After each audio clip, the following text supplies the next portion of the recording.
In today's video, I'm going to teach you how to add awards to your LinkedIn profile. Showcasing your honors is a great way to highlight your achievements and make your profile stand out. And the process on mobile is quick and straightforward. Start by opening the LinkedIn app on your phone. From the home screen, tap your profile picture in the top left corner, then tap it again to open your full profile page. This takes you to the area where you can edit what appears on your public profile. Look for the Add section button. This is where LinkedIn keeps all the different profile fields you can include. Tap Add section, then scroll down until you see the category labeled Additional.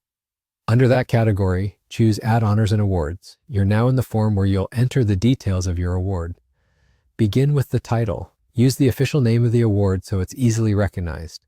For the issuing organization, type the exact organization name to help with credibility and search. Next, add the date.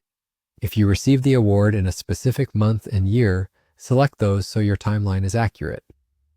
In the description box, briefly explain what the award is for. 1 to 3 clear sentences is plenty.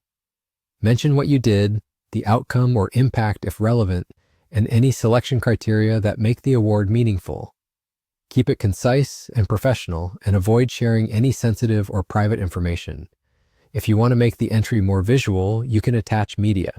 This could be an image of the certificate or a link to an official announcement or press release. Choose files that are clear and relevant, and if you're adding a link, make sure it opens correctly. When everything looks good, tap Save at the bottom of the screen.